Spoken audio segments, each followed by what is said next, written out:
الذين ضحكوا حتى البكاء، من أروع ما كتب الكاتب والمفكر الراحل الدكتور مصطفى محمود.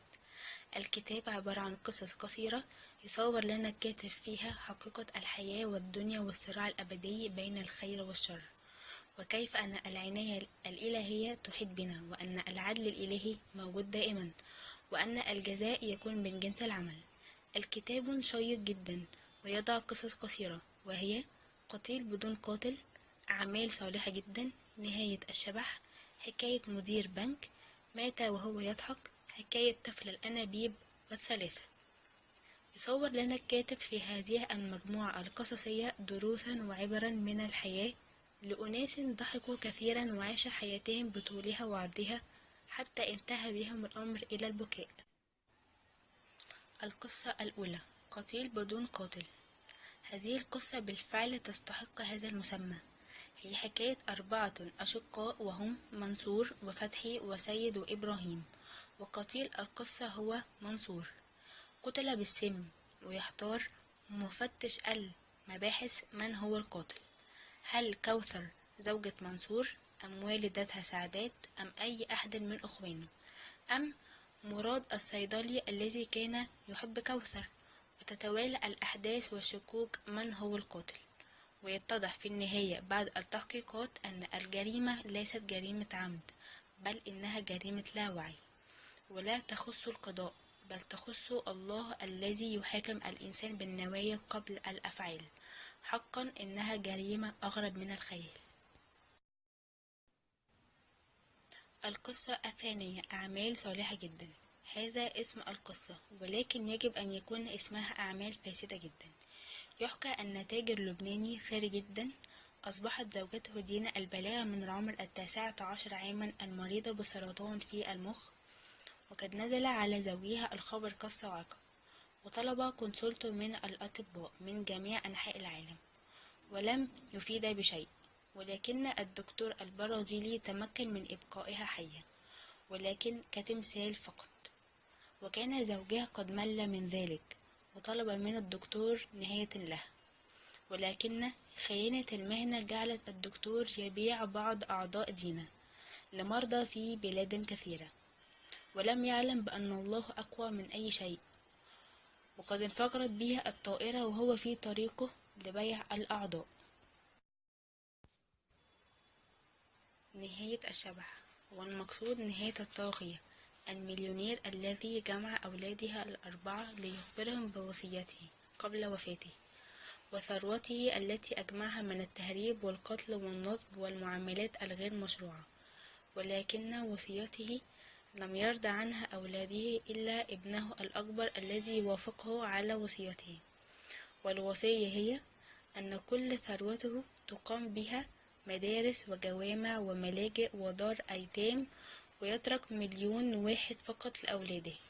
فرفض أولاده رفضا باتا إلا الابن الأكبر، وبعد وفاة الوالد تشاجر الأولاد وتبادل إطلاق النار، وتوفي 3 أولاد إلا الابن الأصغر الذي هرب وأخذ المال كله معه، ولكن قدر الله كان أقوى ومات بلدغة ثعبان في الصحراء.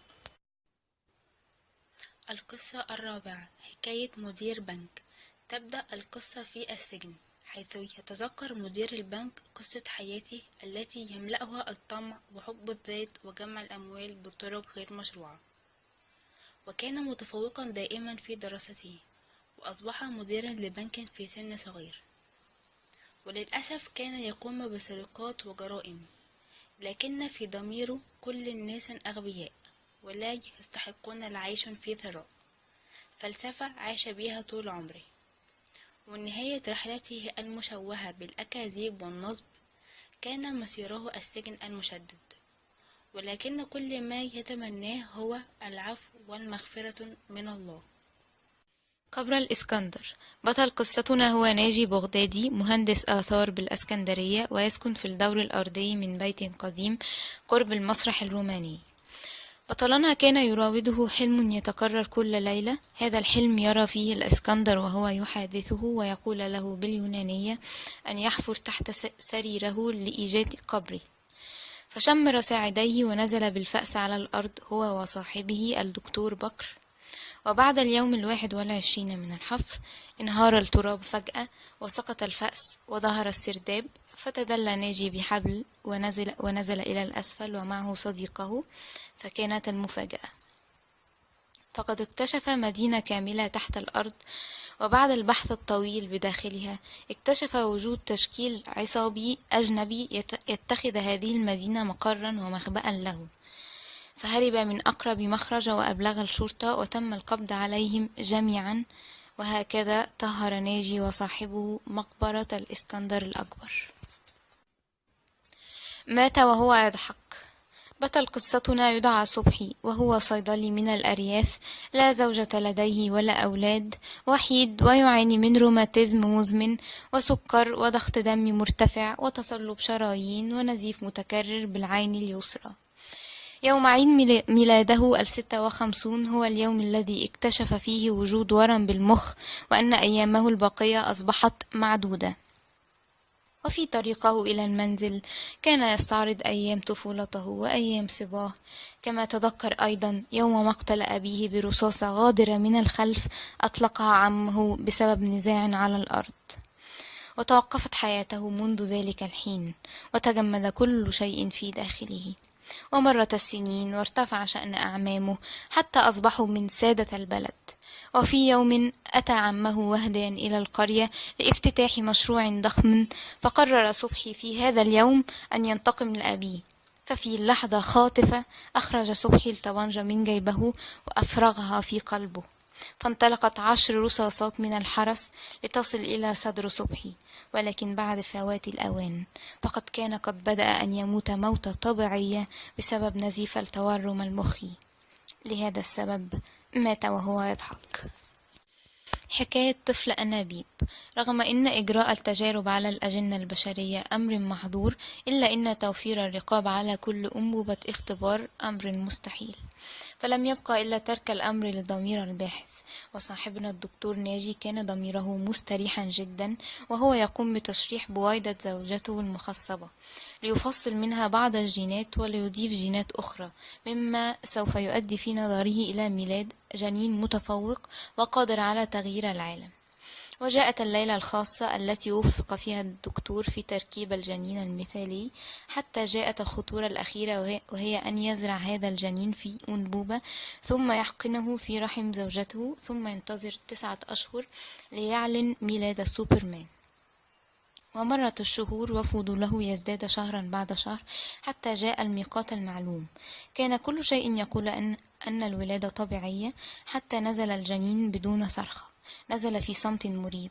وحينما انحنى عليه الطبيب ليصفر في أذنه، اكتشف أنه لا يسمع بل لا يبصر أيضا.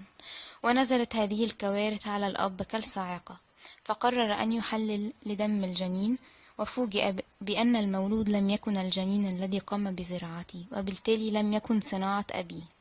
وعندما واجه كاترينا اعترفت بأنه من شخص آخر، وهو بطل الكاراتيه، فانقلب إلى مجنون ودق جرس الباب، ففتحت كاثي ودخل بطل الكاراتيه، فهم عليه بوحشية ليضربه، ولكن سرعان ما قام البطل بضربة هائلة ألقت بالدكتور على الأرض فاقدا للحركة والنطق، فقد ذهب إلى عالم آخر.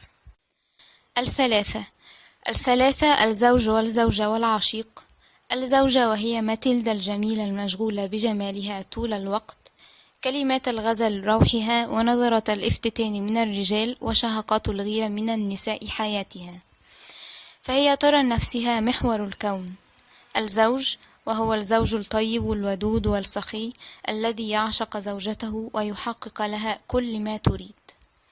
والعشيق هو صاحب الدلال وصاحب الأمر والنهي، فهو الحبيب المعبود الذي تغوي. الثلاثة في قارب بعرض البحر في نزهة بريئة. إن الزوجة الجميلة قد ضاقت ذرعا بالزوج الذي يحيطها ويخنقها مثل كمامة البنج، ولم تعد أيضا تطيق تفلت هذا العشيق، فقد طلبت منه مهرا غاليا لجمالها، وهو أن يقتل الزوج ويلقي به في البحر، ولكنه هجم على ماتيلدا في اندفاع مجنون ليفعل شيئا غير متوقع بالمرة، وهو إلقائها في عرض البحر بدفعة واحدة، وفعل ذلك ليصبح حرا بدون أي قيود، وكأنما يرى الدنيا لأول مرة. أخيرا قهر نفسه.